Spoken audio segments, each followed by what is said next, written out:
Welcome to the Conscious Fire Culture. We give you direct access to healers, practitioners, and shamans as we explore alternative medicine for wildland firefighters. The mission is to break the stigma of mental health in wildland fire and lower the suicide rates. Our intention is to guide you through a transformation that creates a ripple effect in our community. Welcome. I'm so excited you've made it. Alright, check this out. Mountain Mind Tricks and the Wildland Wellness Foundation are coming together for this amazing collaboration. This is going to be the most powerful thing to come to the wildland fire community in a long time, I think. And that is, master plant ceremonies mixed with holistic medicine, with acupuncture, chiropractors, the breakthrough session, all these things coming into one to support you, the wildland firefighter, to help you regain your mental health, your physical health, and get back to peak performance as soon as possible. Because when we work with master plants and essential oils and acupuncture and chiropractic and mental emotional release, when we put all these together, it is a powerful transformational experience that really it's beyond words. Because once you're touched by the divine, once you're in touch with that healing energy of the universe, with that innate power for you to heal yourself, there's no stopping it. It's like a runaway train. It's like you're gonna start healing. You're gonna have a transformation that has this ripple effect that goes beyond just you and your family, but to your crew, to your fire station, to your workstation, to your forest, to your region, to the community. And really what we want to do is give you the most amazing ceremonial experience and back that up with the integration. How do you take those experiences and come back to 3D reality and implement them? Implement those lessons, those realizations that are so deep and profound that your entire life changes. How do you integrate those? One of my great mentors once told me, it's like you get a puzzle and all the pieces are all spread out, but then you get to start putting that puzzle back together into a new way, a new possibility, a new way of being. And that's what the foundation is working on. The first retreat is the end of January of 2022. And if that's interesting to you, I want you to go to the wildlandwellnessfoundation.com. Check that out. And just schedule a call with Melissa and see if it's a good fit. Again, that's wildlandwellnessfoundation.com. The foundation of Mountain Mind Tricks is the breakthrough sessions for wildland firefighters. And it's one of the most rewarding things I've ever done in my entire life, is to guide somebody through an awakening experience, remembering that they have the power to heal and giving them the tools to release the anger, sadness, fear, hurt, and guilt from their past, and to truly release it, to let it go. When I see these transformations in my clients, it's like night and day. There's before the breakthrough session, and then there's after. And there's just so many times that their transformation touches me that I cry. Like it's so powerful and joyful to see that transformation inside them. And there's so many modalities out there. There is acupuncture and traditional therapy and plant medicine, but I love the breakthrough session. I think it's an amazing adjunct to all these other things, or even Western medicine. And the breakthrough session is so important to me because it's what changed my life. It's what allowed me to completely let go of my anxiety and to move forward and to become the healer that I am today, to start my own company, Mountain Mind Tricks. Like that's because of the breakthrough session. Without that, there wouldn't be any of this. And so if you're interested in a breakthrough session to really overcome the blocks in your life, to let it all go, to really step into your light and be who you know you could be, if you want that to happen for you, just go to mountainmindtricks.com, go ahead and click that button, Alternative Mental Health, scroll through there. If it looks like something you want, let's schedule a discovery session. Let's just chat about it. Let's have a talk to make sure it's a good fit. So again, go to mountainmindtricks.com and click the Alternative Mental Health button.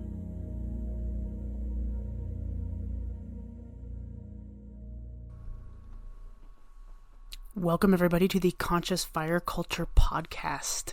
Thomas and I are so excited today to have Cheri Timko on, who is a licensed relationship coach. And I just want to make a mention, first off, that she has made a free walkthrough guide specifically made for wildland firefighters that works with those longer transitions, like between fire seasons or between off-season and regular season, especially in relationships. And that is available on her website. So go ahead and go check that out at the end of the show. Otherwise, we dive deep into how relationships work, what integration looks like, all sorts of different topics on how to better your relationship and how to better yourself as you work with the relationship. And we get some incredible tips and some really practical applicators going through in this discussion. Stay tuned. Welcome, everybody, to the podcast. I'm so excited for today. We have an amazing guest. Her name is Cheri Timko. She's a relationship coach. And we're going to be talking about the transitions of fire season, of fire assignments, the seasonality, just the transitions and how hard that is on our relationships. We also have Ann Martin here, my co-host. I'm so excited she's here with us. And Cheri, could you introduce yourself and let us know, like, how did you become a relationship coach? Because there's usually a story, right? Like how we became a helper or healer or a practitioner, right? What's that story like? Oh, thank you so much for having me today. It's a pleasure to come and talk to you guys. Well, I think so. My story is that I came up through the mental health world.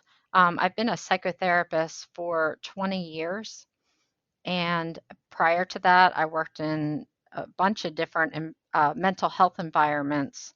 Um, and over the years, I honed down to specializing in working with couples. So that's really where my heart and passion is. I've learned that just about every couple can have a just really amazing relationship. They do have to be thoughtful and intentional, and they have to work through the problems. And I've just seen some amazing things where couples thought that they were really at the end of their relationship, and they were able to turn that around and really claim that close and connected relationship where they both feel at ease and feel like they're getting their needs met. Oh, that's amazing. That's amazing. So really like the rekindle or resparking the kind of the older relationship, right? Yeah, I find that the at the beginning of the relationship, you have all of those amazing feelings of love and generosity and kindness. And then I guess people kind of expect that the problems are just going to work themselves out because they love each other. But what happens is they let some of those points of contention go too long, and they don't work through and figure out how to live well together, and they don't transition well from one season of their relationship to the next. And so instead, they build up resentment and disappointment and frustration with one another, and those feelings really block that free flow of love and generosity and kindness. So a lot of times they have to go back to those problems and clean them out and figure out how they're going to live well together so that those more positive feelings can flow easily. Oh, I love that so much. And so I guess is there stages of a relationship? Like you kind of mentioned the seasons, but could you kind of explain to us the stages of a relationship that they go through? Those stages, I can talk to you about general stages, but one of the things that I love about couples is that every couple is unique, that their relationship is the intersection of two different personalities, two different sets of needs. So I am going to talk a lot about relationships, but the really best relationship is when you take those differences and you fit them together and you create something that couldn't exist in any other setting with any other two people.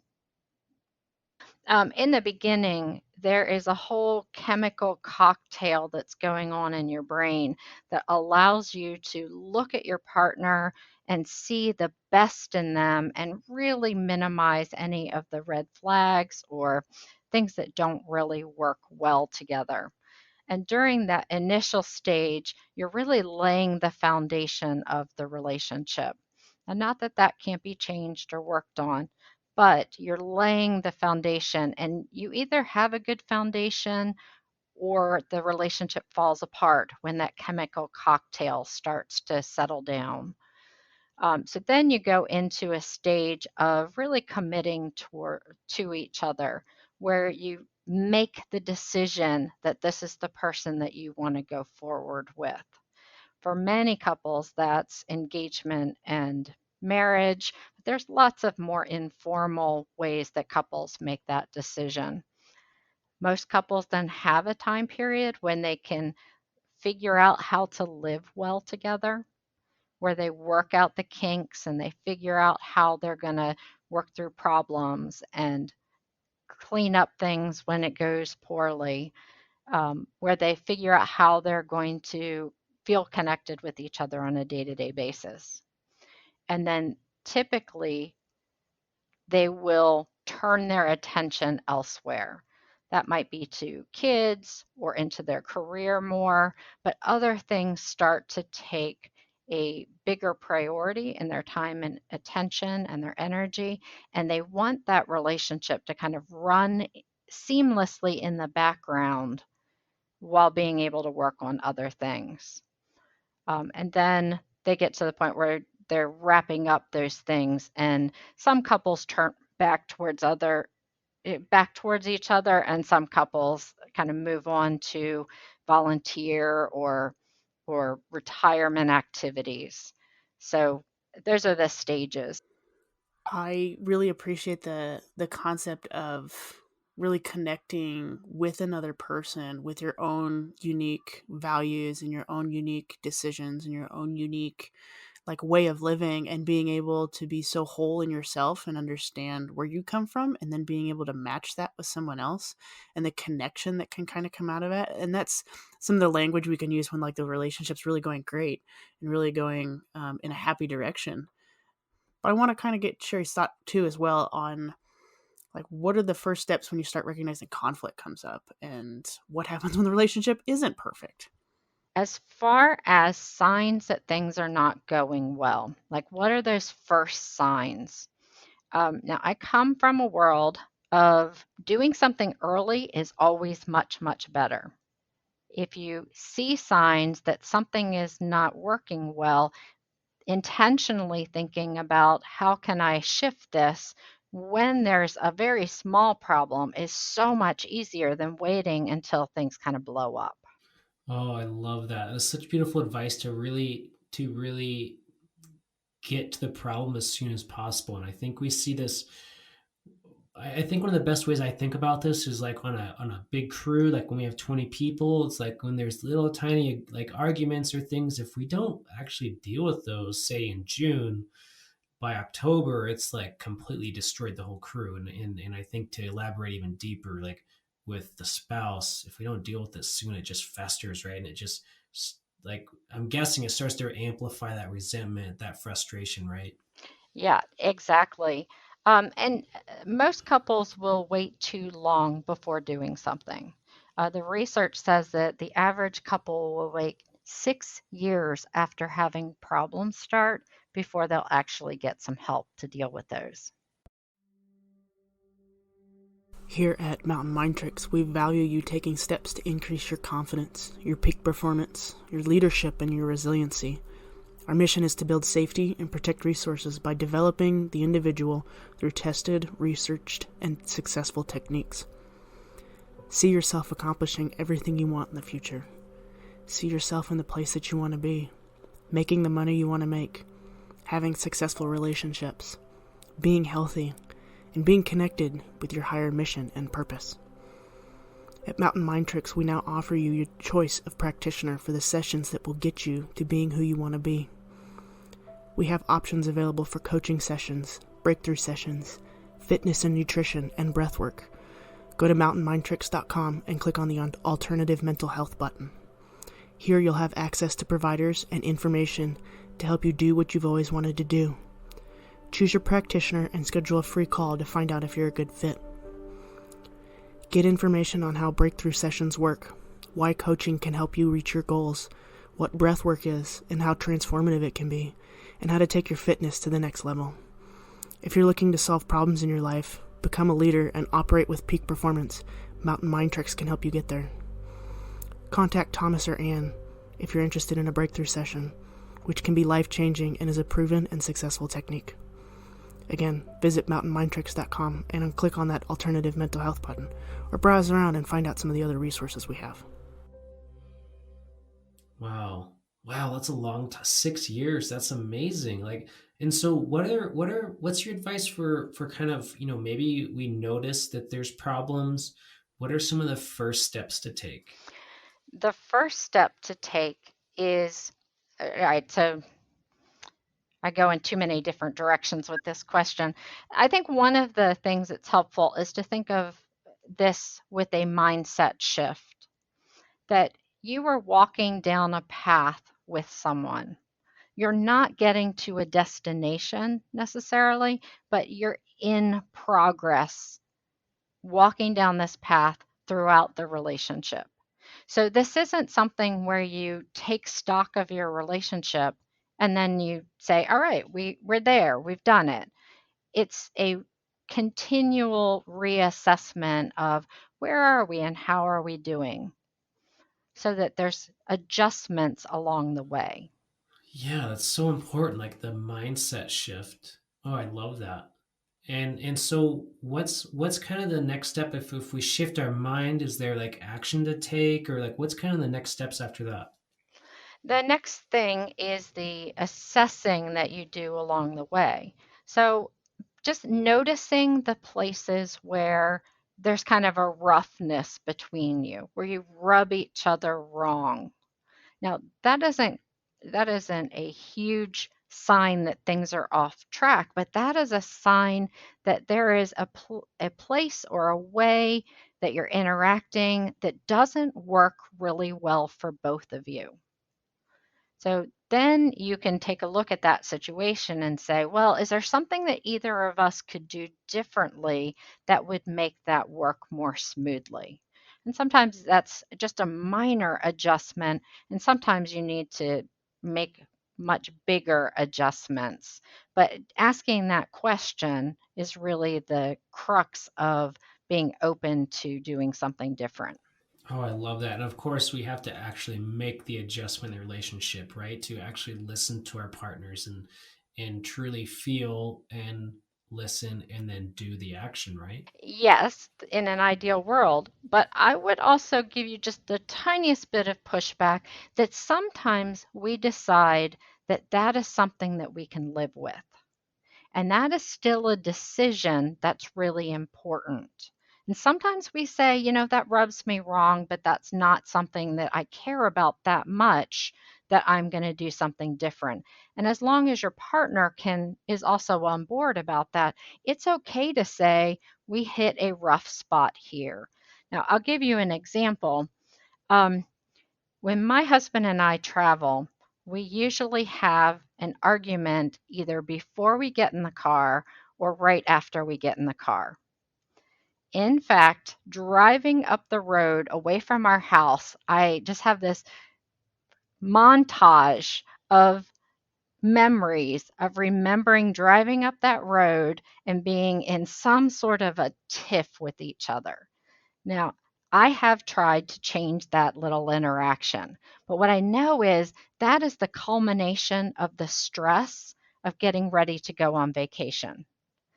And so, to some degree, I accept that we're probably going to have some irritation with each other as we're leaving. And the sooner we move through that and let that go, the sooner we get to the fun of the vacation.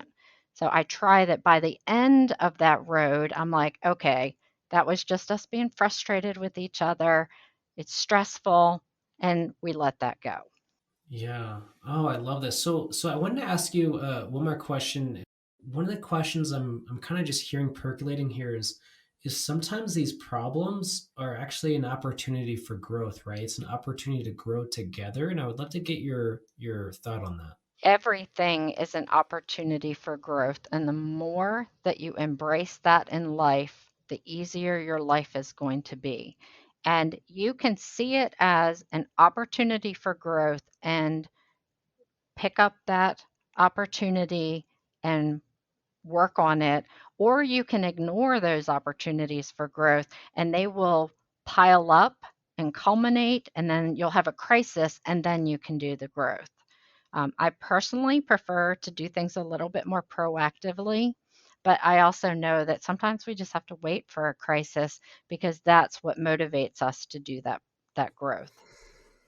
I think the big question that's coming up for me right now is, like, say in a relationship that, like, we've had something happen or we've identified a problem, or like even as far as like a trauma has happened, and now we're trying to work through that, and we've both made kind of the intention that we want to get through it and want to understand it, but my ways of coping is different than my partner's, and I'm interested on maybe some tips or some new perspective on like what I can be doing as an individual to work through my own thoughts and feelings on maybe the incident or whatever it was.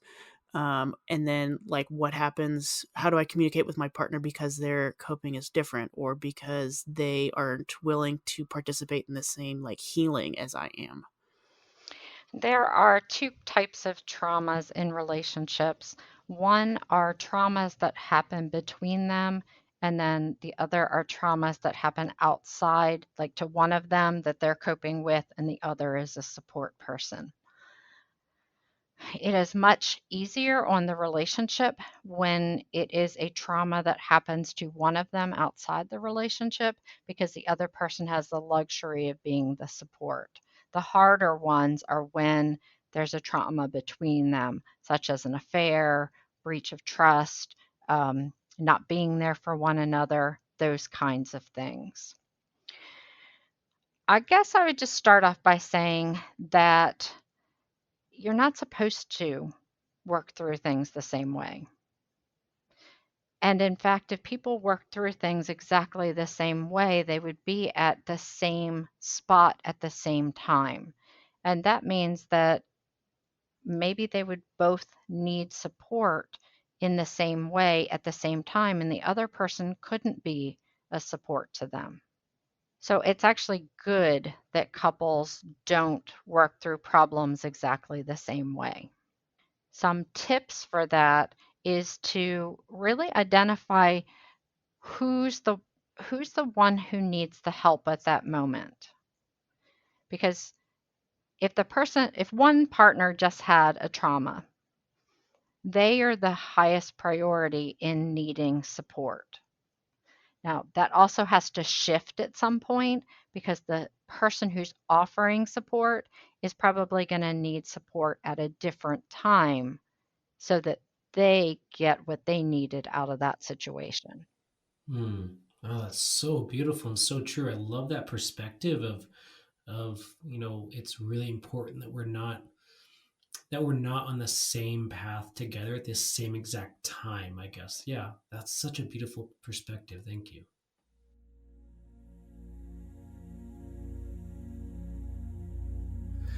I want to guide you through natural wellness and holistic medicine, which means using products like essential oils, essential vibes, glutathione mouthwashes, or even reading books. There's so many products out there that can help us, supplements, essential oils. There's so many things about the doTERRA lines of essential oils that I use every day, like lemon to detox my body and help me hydrate, like On Guard to give me that extra edge, my immune system with the pandemic going, balance to keep me grounded and moving forward in my life. I use the oils every single day, morning, afternoon, night. One of the biggest things they help me with is sleep. I sleep so well because I'll lay on the lavender, I'll lay on the balance, I'll feel so grounded and sleepy, and it's lights out. And I know the Wildland Fire community just struggles so much with sleep, really the lack of it, right? On top of that, there's books. I've written 3 major books for the Wildland Fire community, and I want you to try them out. Give them a read. Get the ebook, get the paperback, whatever suits you.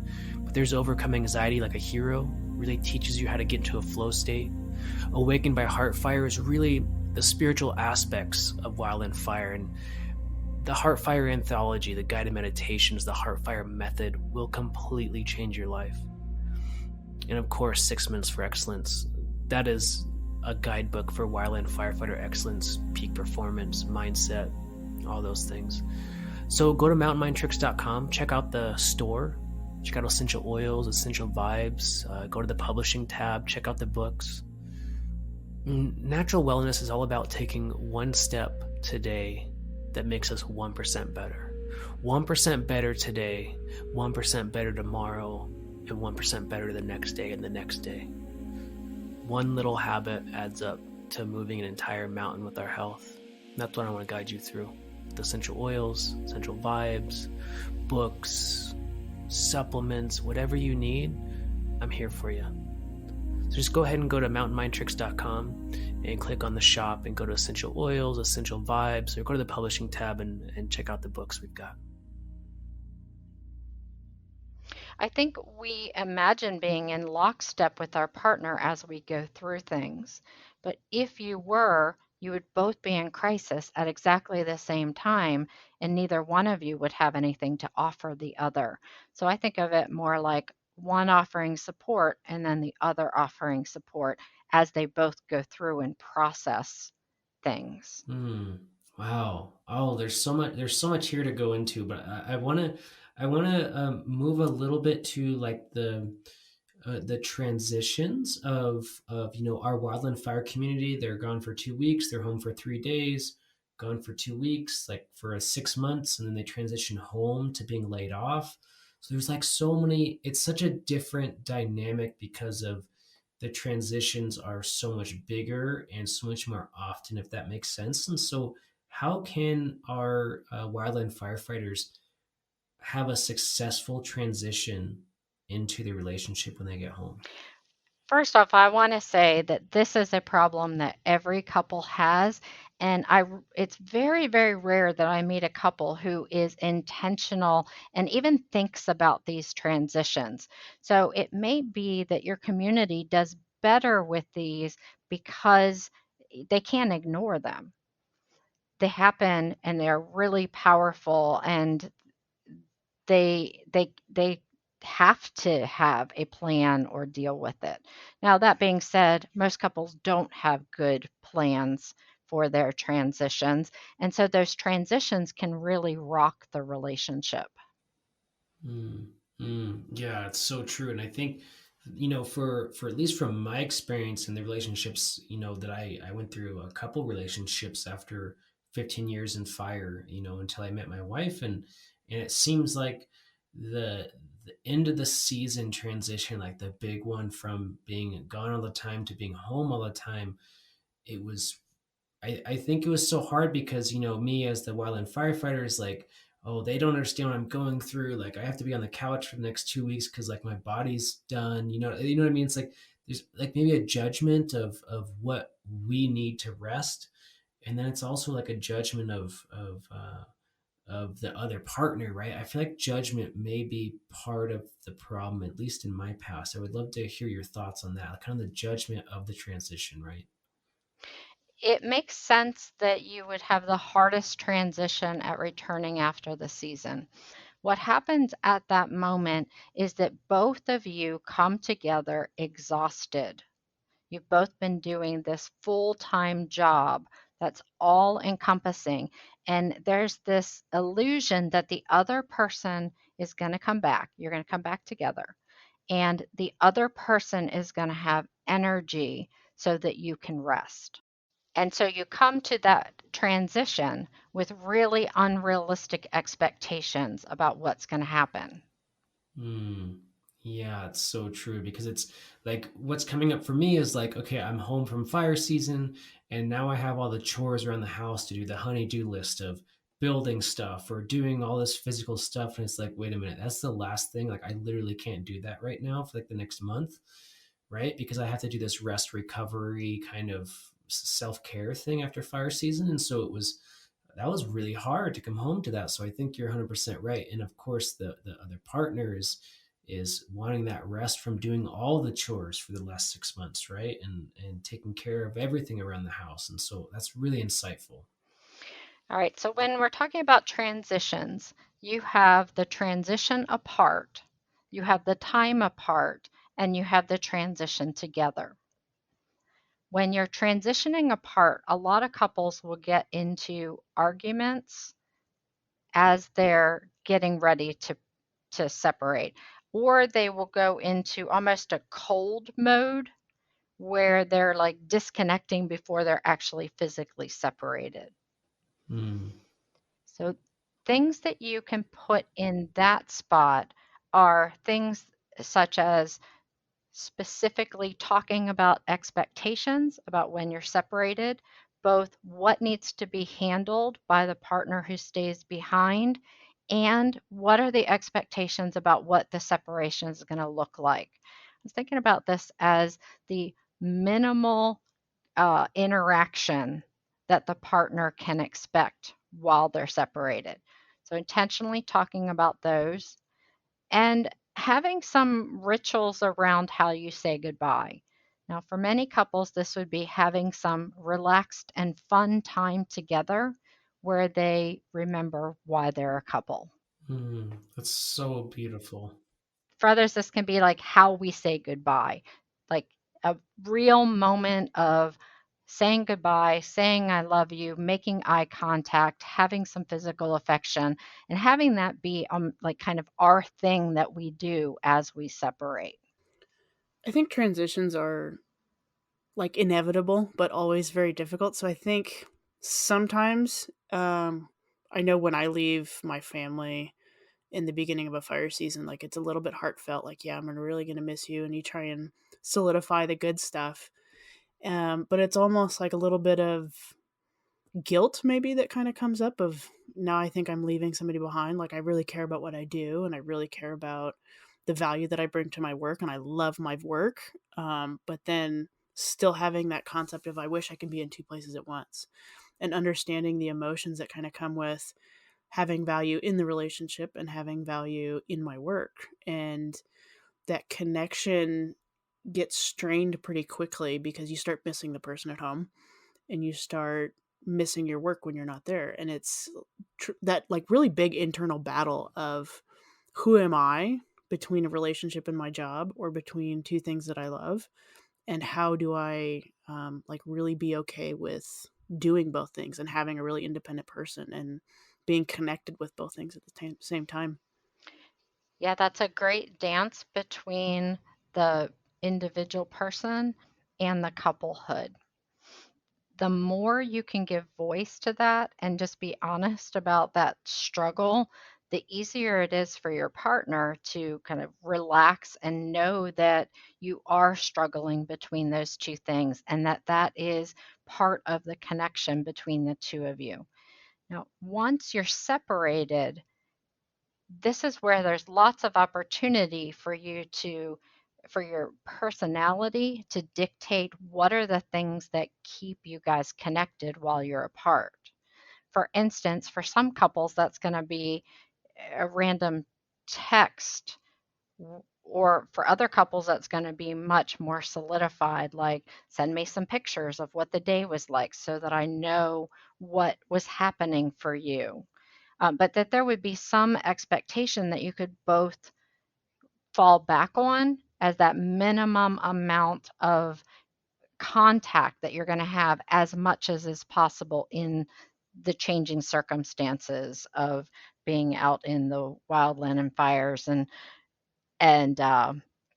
connectivity issues and going into crisis mode, but that you would both have that minimum level that you would have connection as much as possible.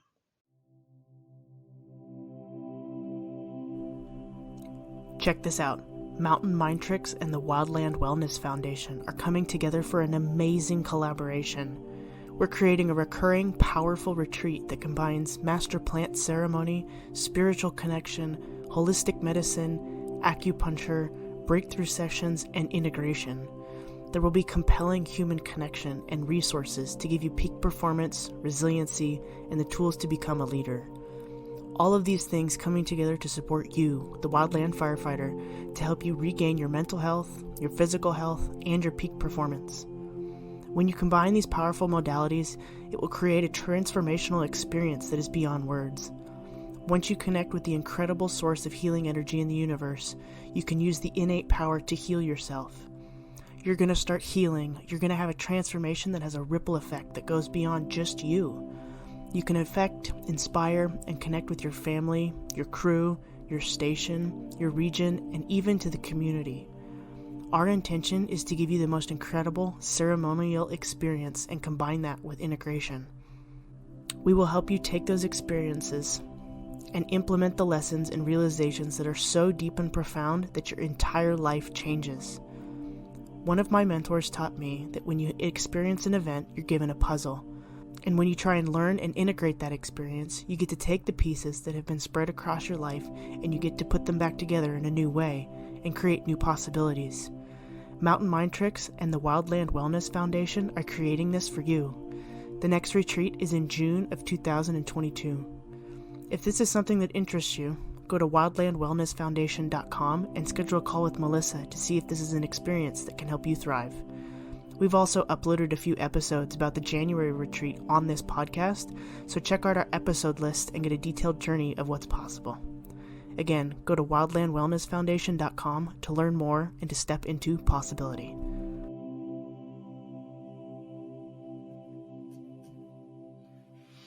Oh, I love that. Having like a ritual of communication of some sort, or expectation, or speaking about that. I think that's so important.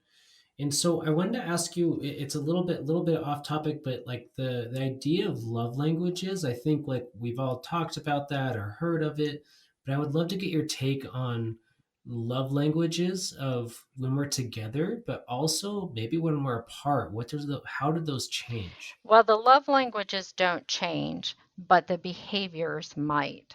So, the love languages are a very powerful way of talking about what connection looks like, and offering and asking for what's actually going to touch your heart.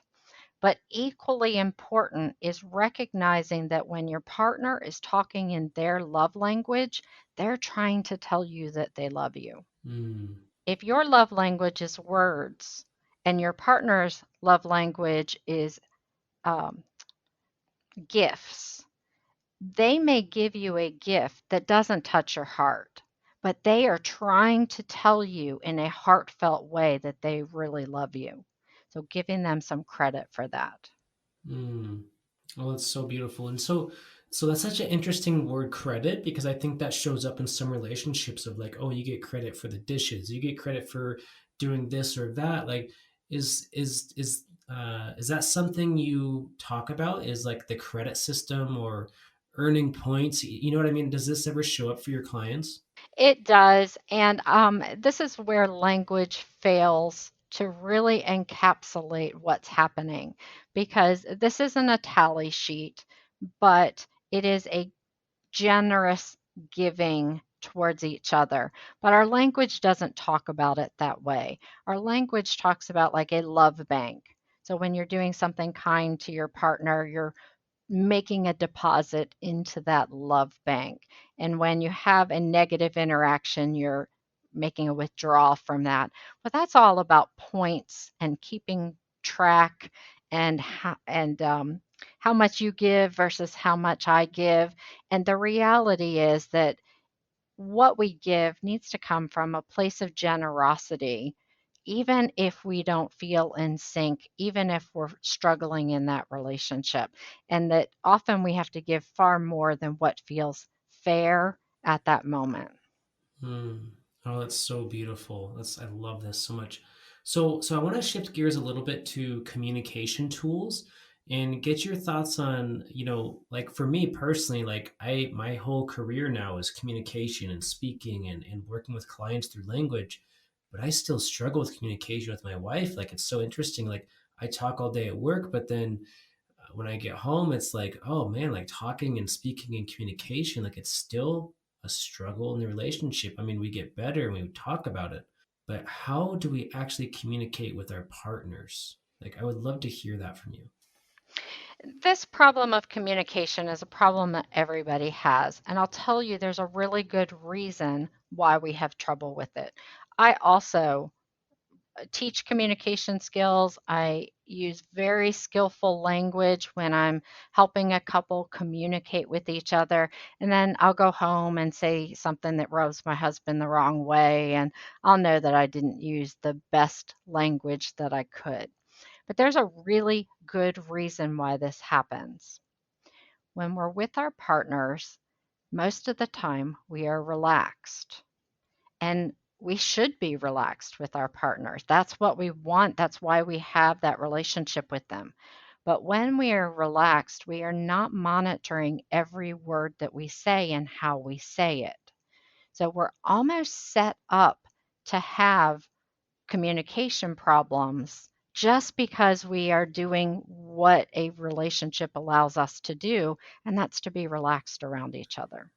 Oh, that makes so much sense of like being in that relaxed state allows us to maybe let our guard down a little bit or whatever it is. So we have a much more relaxed demeanor into our communication.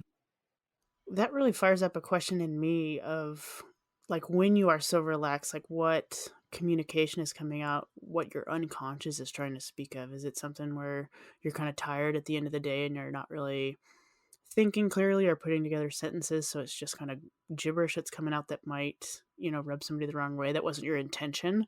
Or is it something that the unconscious is like you have an unmet need somewhere, maybe it's in the relationship or maybe it's with you personally, that your unconscious has recognized and maybe you haven't really acknowledged yet, and it's coming out as maybe rubbing your partner the wrong way, but it's something that needs to get addressed at a deeper level. And I think just kind of taking time to like open up and almost judge some of your conversations, saying like, I know I did this to my partner, I said this to my partner, why is that? And maybe it's a personal reflection and maybe it's a couple reflection, but just to identify that, yes, I understand that this maybe made somebody upset or we didn't feel great about it, and then how is that showing up for me and how is that showing up for us, and maybe getting to the root cause of like what is really underneath that and how to address that. So maybe for Cheri, that maybe some techniques on when you have an argument or when there's some pretty big tension or I said something stupid, how do you kind of number one rectify that, and maybe two,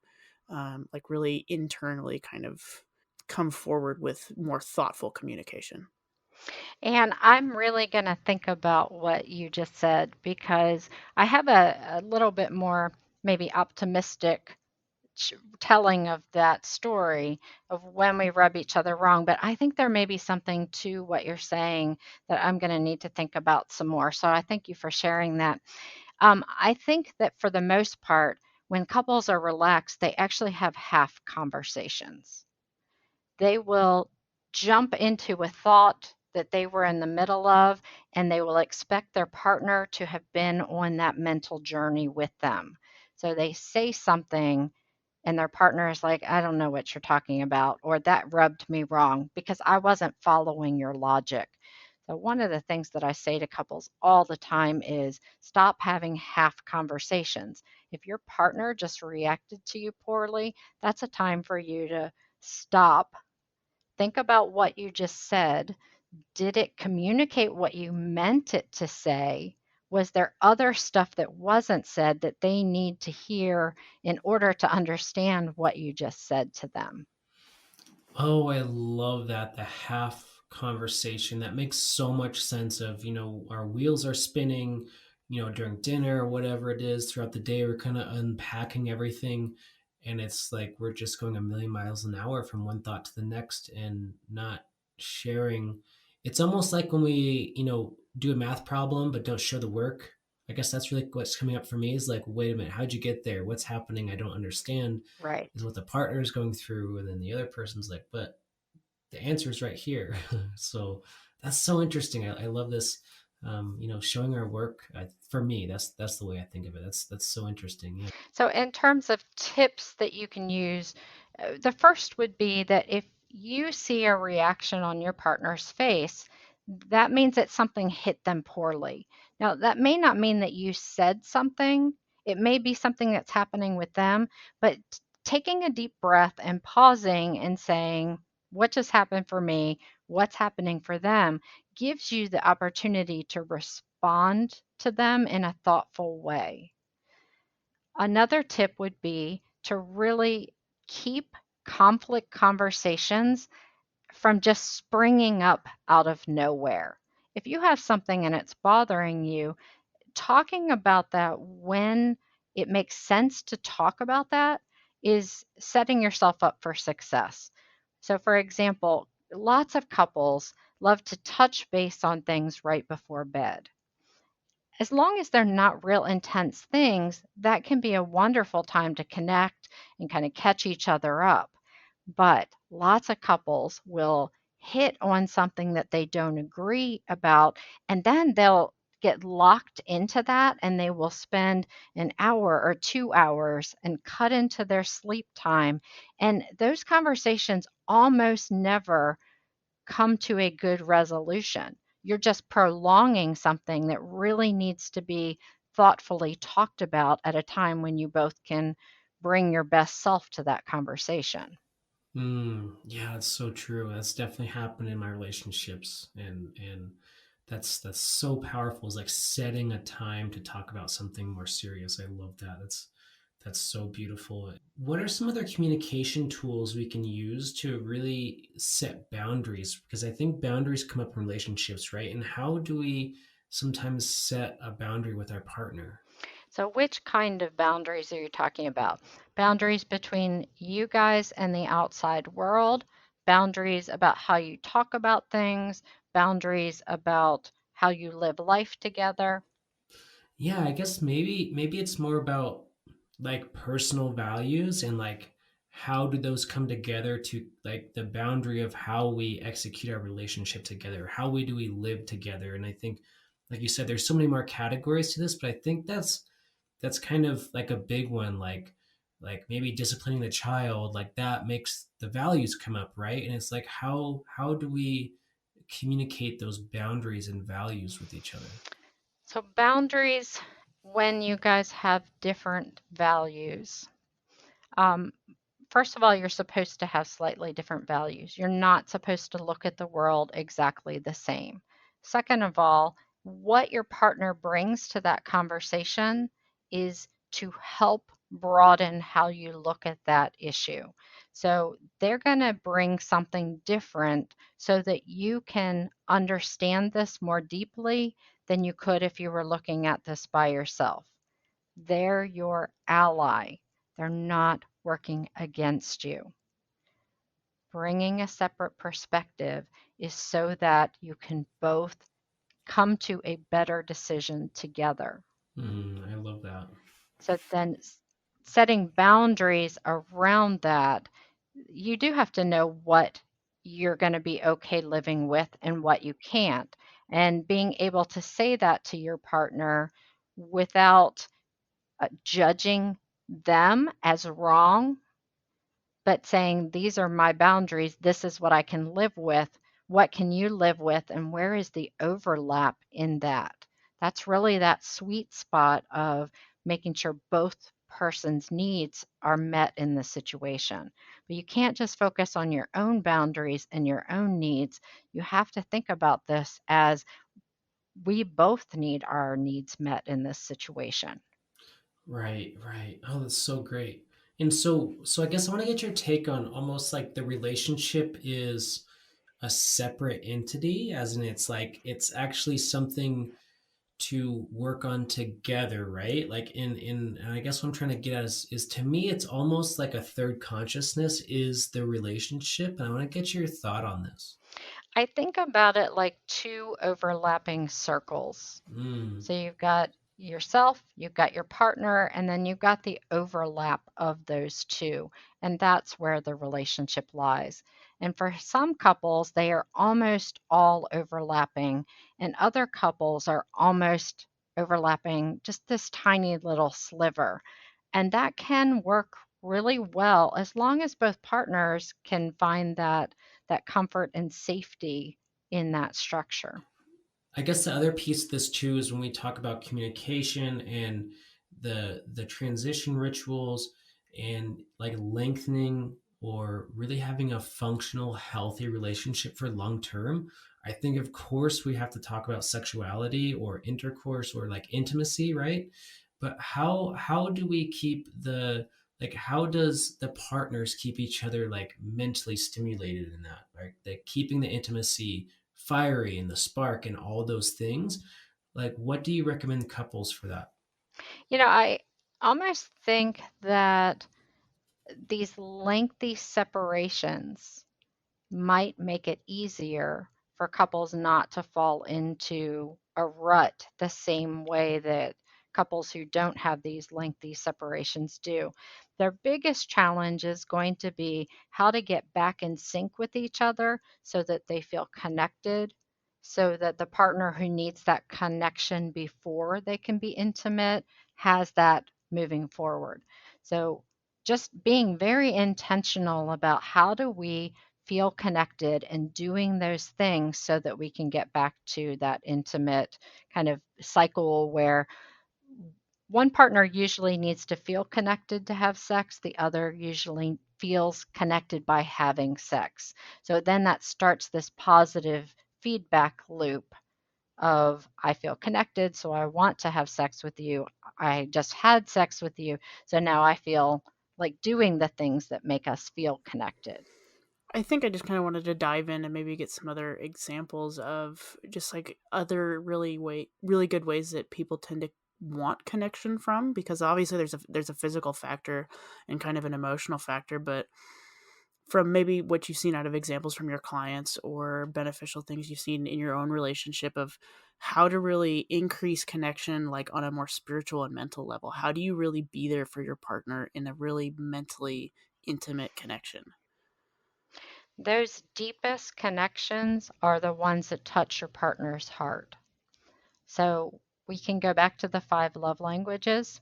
Almost no couple has, or almost no couple, they both have the same love language.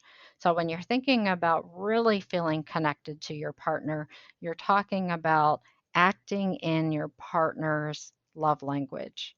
So if their love language is words of affirmation, then really thinking through and getting into the habit of saying those words of appreciation, expressing how much gratitude you have for the things that they do, recognizing how they make your life better, sitting down and talking with them about more than surface things.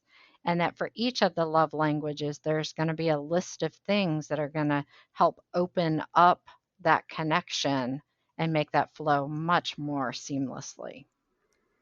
I think another question that I have is just like coming together over an incident or over like a time when we return to each other after we've been away for a long time. Something has changed, obviously, because when you leave for fire season and you come back after a long time, you've had a lot of season that you've covered and a lot of things have happened.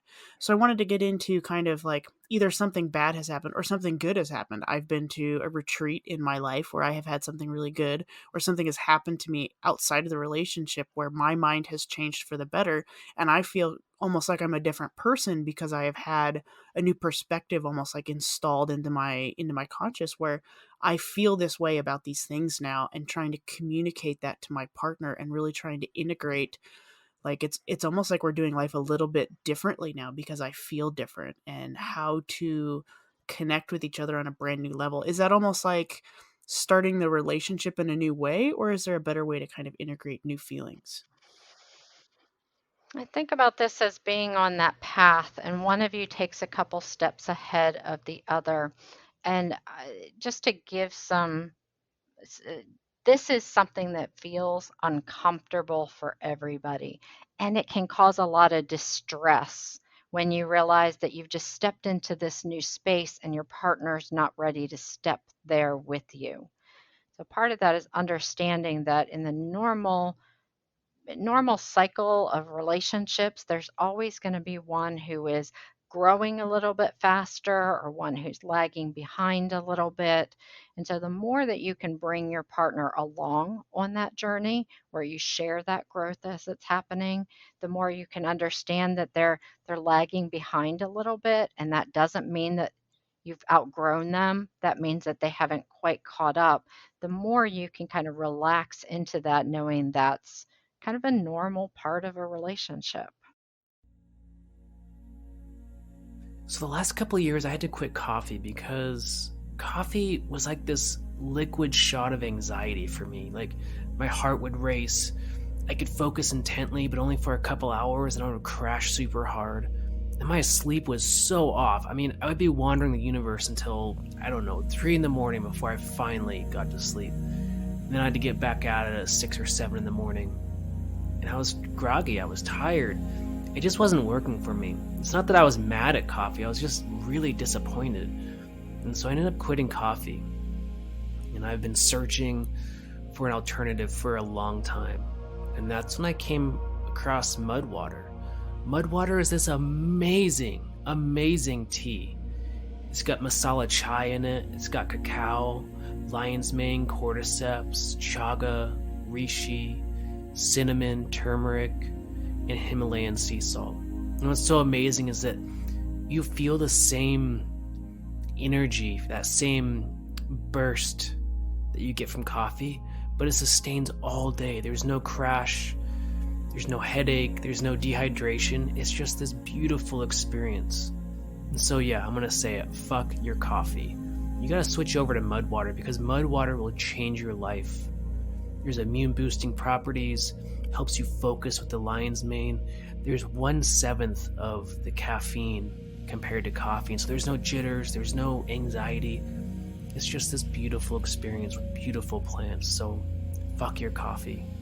So if you want to try out Mudwater, I want you to go to mountainmindtricks.com/mudwater or go to the shop and click on the button. Again, that's mountainmindtricks.com/mudwater. So one of my favorite things about the Mudwater company is that they donate a percentage of their profits to the MAPS Institute. It's an organization that develops medical, legal, and cultural context for people to benefit from the careful uses of psychedelics. So the MDMA, psychedelic assisted therapy phase 3 trials, this is MAPS. And that's so important because there's been some amazing breakthroughs in the research with veterans and PTSD and depression and all sorts of amazing things that they're doing. So it's so important to support this company. Something that's coming up for me is talking about the retreat world or like really having that big personal growth spurt.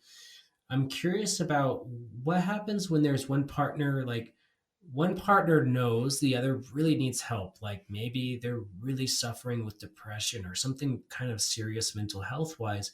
And that partner's not really open to getting help or has a hard time talking about it, but the other partner like wants to help them, like really wants to support them, but it's like it's almost the desire to help them creates like a friction almost, and it's really hard on the relationship sometimes. And I would love to get your thoughts on this. Being clear about what you need in the situation is going to help you, whether you are the person who is trying to help or you're the person who needs the help. So it's okay to say to your partner, I'm uncomfortable because I see you suffering in this way, and I'm going to get some support for myself because I want to continue to be able to support you.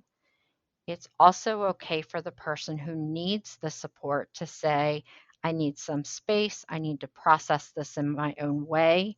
There are many ways of processing through a problem. And I think we, as the helpers, often think, well, if you're not in therapy, then you're not working on this.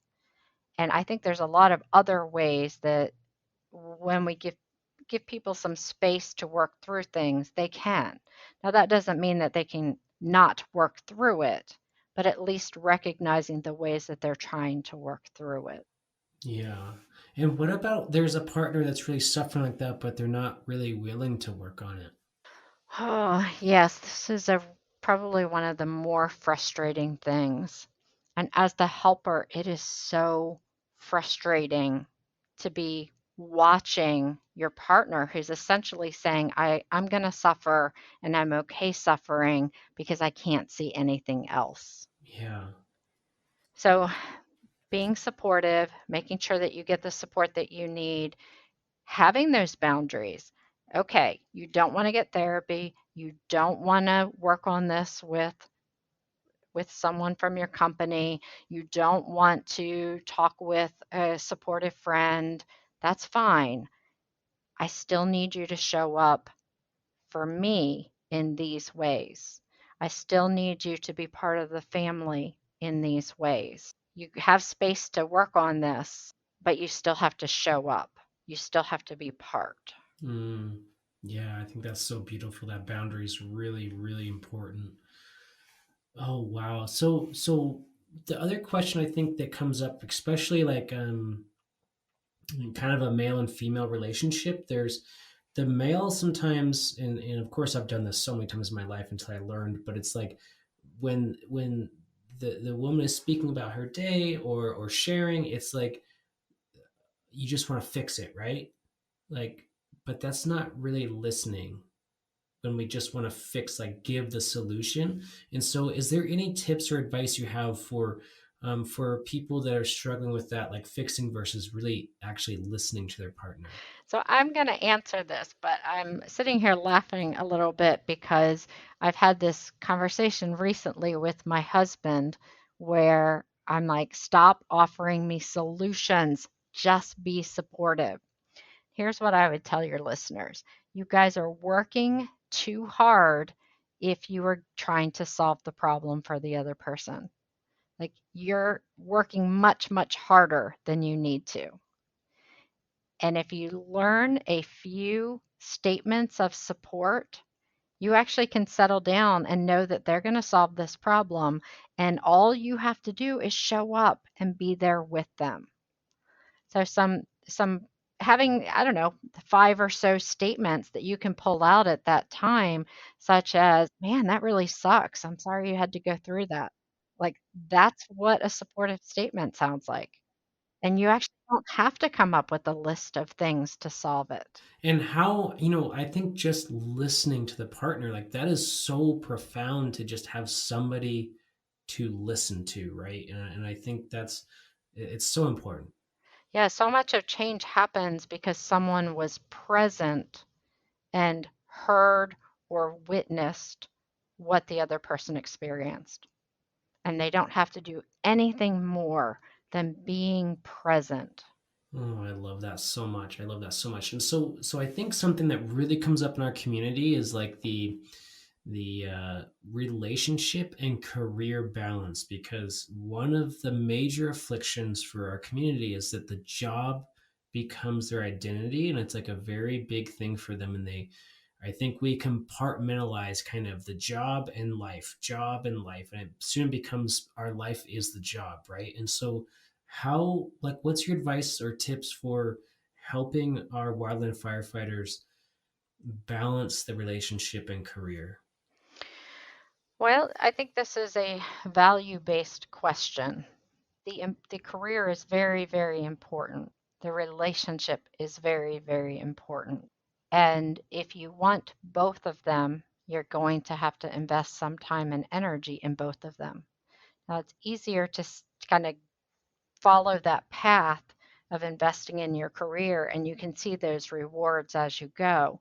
Your relationship needs the same sort of investment, maybe not even at the same level, but it has to have some investment in it. Otherwise, that's just going to fizzle and fade away. And it may fade away in a big explosion rather than just quietly fading away. I think the big takeaways that I have is communication is so incredibly important and so difficult at the same time. Communication just between identifying our own like drawbacks, things that we don't want to mention because it's either going to hurt our feelings or we think we shouldn't say it, or I have a limiting belief around something that I want to say or shouldn't say, whatever it is. And just understanding that the more communication you can have and the more you can kind of attune to how your partner communicates, the better the relationship is going to go for the most part. Because if you can say, I'm struggling here, then you've identified a problem that you kind of can both work on. Or if you say, I'm doing fine, which is the statement that usually tends to come out, at least from my mouth, then it's that problem is still there, just no one's acknowledged it. And if you can open up and be kind of a bigger person and identify some of the things that you have interest in, because there's no one else in your head, you are having these thoughts, just air them out. The worst thing that can happen is there's an argument and then you start to fix them, but you're not going to know or be able to do anything about those unless you start communicating. I think that a lot of things that people do to avoid a conflict actually build a bigger conflict in the background. So I sometimes say you need to over communicate. And it may seem a little counterintuitive, but having 5 small conversations around an issue is much, much better than having one blow up marathon discussion where you try to solve the whole problem. So when you take these things in smaller bites, you can have a 15-minute conversation and then say, I need a break, or let me think about all these things. Now, the trick to this working is that you have to bring up that topic again. If you just let that lay until the next time it comes up, again, you're setting yourself up for that argument rather than a discussion. But if you have in your mind, we need to talk about this in short bits. And so I'm going to bring this up every couple of days until we get through and actually get to a solution, then it makes it easier to limit that and then bring it back up and then put it down and then bring it back up. Yeah, it's so true. Oh, I love that so much. And so many times little things just start building up until, like you're saying, this marathon, this 2 hour discussion happens and everybody's exhausted and there's no real good solution, right? Right. And you don't have time to think about things and do it from that place of being calm and pulling in different ideas. You're trying to solve it right then and there with the tools that you're thinking about when you're emotionally flooded and are not thinking things through, like all the repercussions of them. So being able to take those in smaller chunks gives you that time to process in between. So what happens when we have resentment, frustration, there's a tiff, there's a fight, there's an argument? Like how do we release those things so we can allow the love, the generosity, the kindness to come back? Like what's some of your advice to work through some of those resentments and frustrations to allow those things, the love, the light to come back? There are so many ways of making repairs in relationships. Now, the most straightforward way that people usually know and understand is giving a good apology. Now, a good apology is specific in what you're apologizing for. It usually gives some voice to how you hurt the other person, and it includes a plan about how you're not going to hurt them in the future, that at least not the same way. But there are a lot of other ways of making repairs. Another very powerful way of making a repair is to not do the same thing again. If you did something and then you don't do it again, most partners are willing to say, all right, that was a one-time thing. They weren't trying to hurt me. It just happened that way. Obviously, that isn't who they are because they haven't done it again. But there are lots of ways of making repairs that clean out that resentment and disappointment in the relationship. We're starting to wrap up here, but is there any last thoughts for the audience that you want to share or anything you want to go deeper into? I think that when we talk about these gender stereotyped ways of dealing with things, many men want to deal with problems from a problem solving standpoint. And that really resonates with me because what you need to do is identify what the problem is in the relationship and then look at the ways of doing it differently so it meets both of your needs, and then try some different solutions until you find one that actually works. So I you can really use that problem solving approach to make it a much more nuts and bolts discussion. Now, just like listening to your partner is what they need, listening is a solution to the problem. So I think when I think about these situations in relationships, I think about a lot more of this nuts and bolts, like how do we live well together and then find those solutions. Yeah. Yeah. And I think there's, living well together, that's so important because just like the dishes or the trash or cleaning the house, like even those little things, I think for most couples, they actually do create a lot of friction. Yeah, and when you have those sorts of things go well, it builds a lot of goodwill for the things that are harder to solve. Right, right. Oh, that's so amazing. So, Sherry, where can people find you? Where can they find your services? Where can they get a hold of you? Is there any social media they can follow? Yeah, probably the best place to find me is on my website because it gives you all of the links to everything. My website is cheritimko.com. And it will direct you to, you can reach out to me directly. You can come hang out with me in my Facebook group. That's probably the place I spend the most time. And of course, you can access my services. I also have a couple of walkthrough guides that might be helpful to your listeners. One is on setting up these relationship habits. They're also sometimes called rituals. The other is about a walkthrough about how to um, work through these transitions so that they go much smoother. Oh, that's so amazing just to help the wildland firefighters go through these transitions. Everybody listening, you got to check out the free content that Sherry's giving you because it's going to be really powerful and really important.